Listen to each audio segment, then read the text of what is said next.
According to a recent YouGov survey, 68% of Americans say they plan to save more money next year. 7 out of 10 people sounds pretty encouraging, but history is a brutal reality check. The US personal savings rate has been trending downward for decades, and it reliably crashes back to earth every year. Most of those well-intentioned plans will disappear the same way they always do. Everyone already knows what they're supposed to do with money, so the issue is more of an execution problem than an ignorance problem. When saving and investing rely on motivation or constantly making the right decision, they fall apart the second life starts to get busy. That's why the same new year, new me intentions show up every single year with the same results. So let's break down how to create atomic money habits, small systems that quietly improve your financial results without requiring you to rely on willpower or motivation. One of the biggest reasons people get frustrated and don't make meaningful changes with money is that the feedback is delayed. You can start saving or investing or cutting back, and for a long time it won't feel like anything is happening because your bank balance or net worth doesn't look dramatically different. Even making small mistakes aren't noticeable at first either, since nothing bad happens right away. Buying that slightly too expensive car, it feels like nothing, until 5 years later you're still paying interest to a finance manager who probably hates his own children more than he hates you. Or if you skip investing for a few months, nothing is going to get meaningfully worse in the near term. Except these small actions matter a lot, since they compound in the background before they become obvious. Think about someone who's been investing consistently for decades.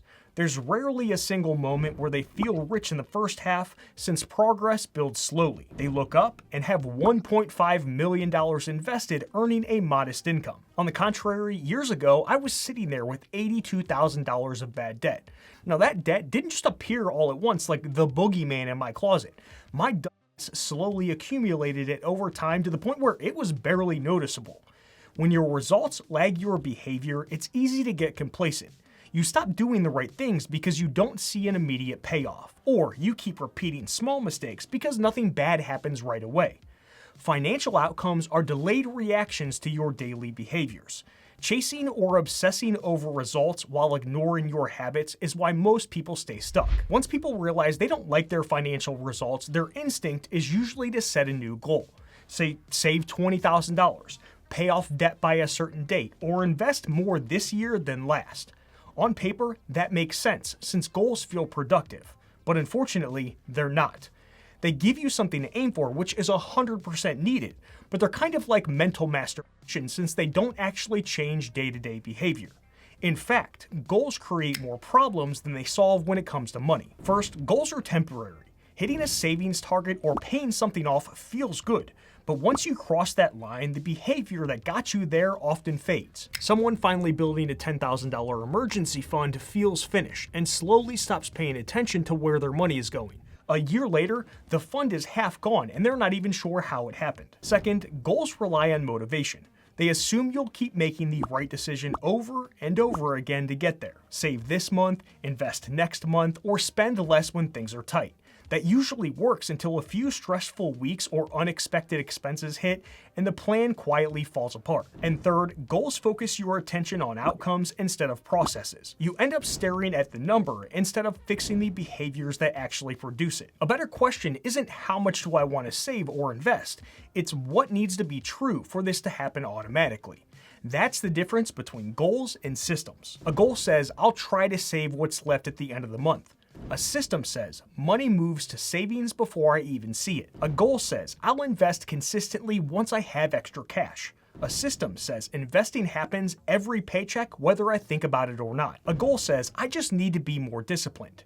A system says, I don't need discipline because the decision has already been made. When your finances rely on effort and attention, they're extremely delicate since missing a few good decisions in a row can knock you off track. When they're built into systems, they're a lot more durable because they keep working even when you're distracted or focused on other things in your life. And that's the shift most people never make. They keep setting bigger or better goals like these vision board weirdos who glue pictures of watches or dollar amounts next to affirmations instead of building better systems. If systems matter more than goals, then the next question is what actually determines whether a system works or not? Most money decisions don't feel like decisions at all. They're reactions to what's convenient, what's visible, or easy in your life. That's why two people with the same income can end up in completely different financial situations, or even why someone with a lower income can be in a better financial position than someone who earns double or triple that amount. Think about how spending usually happens. You're not sitting down with a spreadsheet every single time you swipe a card. You are responding to what's in front of you. Amazon has mastered this with one-click purchases, saved cards, or subscriptions you barely notice anymore. Every single one of those lowers the friction to spending. At the same time, doing the right thing with your money often has more friction. Logging into your accounts, remembering to move that money, deciding how much to invest, or spending a few extra hours researching your next car purchase takes more effort. While these are all very small barriers, they're enough to delay action. Over time, entropy kicks in and convenience will always win. That's why people act surprised and say things like, "Well, I don't know where all of my money went," even though nothing unusual happened. The environment quietly nudged them towards spending more than they can afford and away from things like intentional spending, saving, or investing. If spending is easy and saving requires effort, spending will win every single time. If investing requires decisions every time, consistency will break down because the path of least resistance becomes the default. That's why you need to add friction to the bad habits and remove friction from the good ones. For example, I hate borrowing money to buy cars. Dealerships are predatory, most salespeople are predatory, the financing around it is predatory, and you often overspend when you finance. It's basically a legal way to sell you a depreciating metal coffin while you're still alive.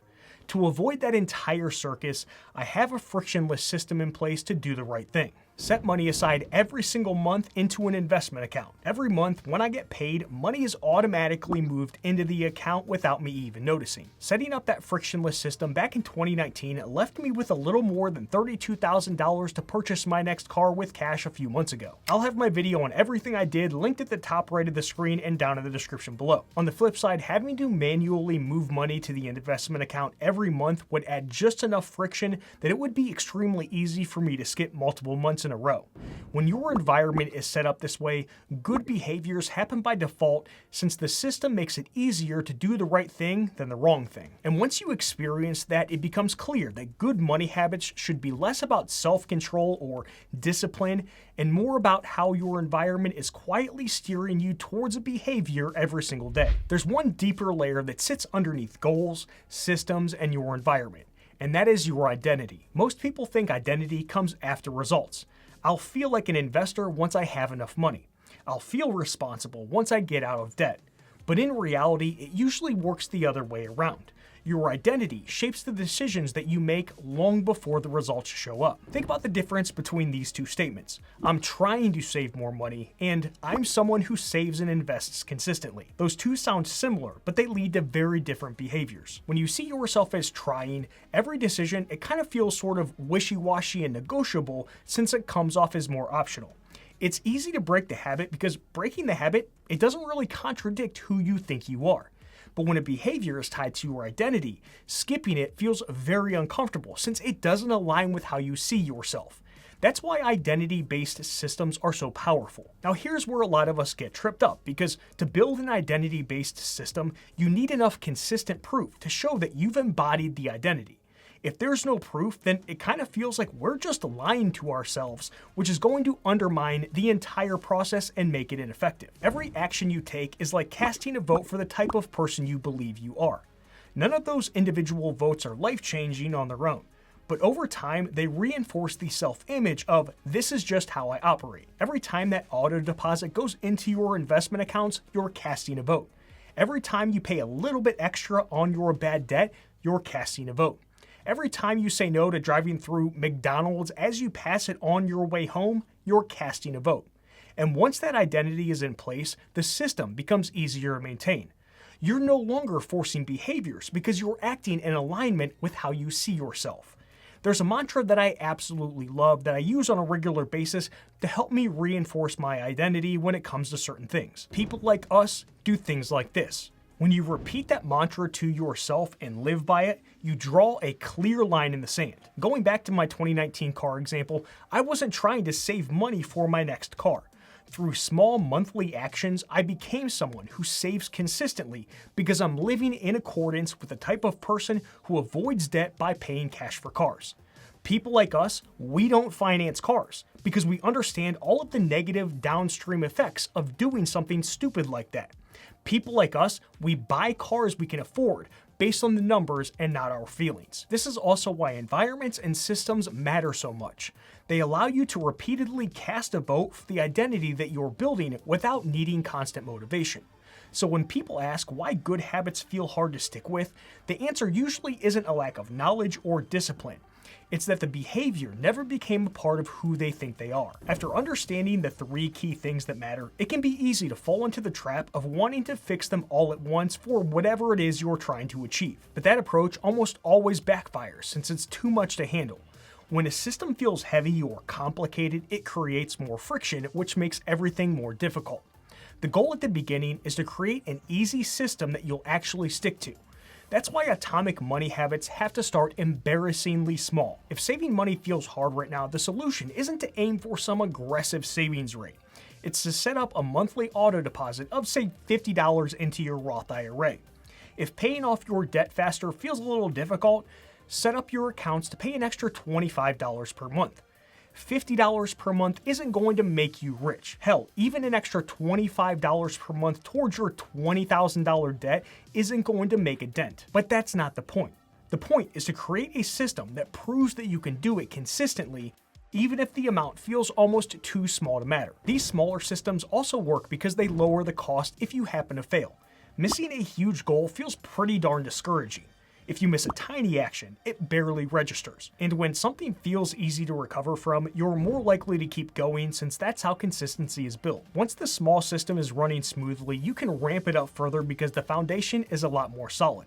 Most people fail because they try to build the final version of the system on day one. Atomic money habits flips that around. You start with something so simple it's hard to mess up, and you let consistency do all of the heavy lifting. Now, I do need to add some nuance to this whole idea of starting small based on my experience of working with a lot of people one-on-one and even myself. There are times when you cannot afford to start small. It usually revolves around things like being behind on saving for retirement or trying to get out of large amounts of debt. If someone is 45 or older with nothing saved for retirement, they cannot afford to take little baby steps since they're literally running out of time. Baby steps were cute when you were a 1-year-old, but not when you're on track to be forced to work in your 70s. A person like that has to do the uncomfortable thing of ramping things up as quickly as possible. Same thing with someone who is in a terrible spot with debt. That stuff is like staying in a toxic relationship. It's constantly bringing you down and will eat you alive if you let it hang around for too long. In that case, a major lifestyle shift is needed. Everything in your life needs redesigned so you act like a totally different person, because nothing changes if nothing changes. Earlier in the video, I mentioned how I save up to pay cash for my future cars. You can watch that video to your left next to get all of the details on how my car investing fund works and what happened over the past 7 years because I ran into quite a few issues. Hit that like button before you go. Done.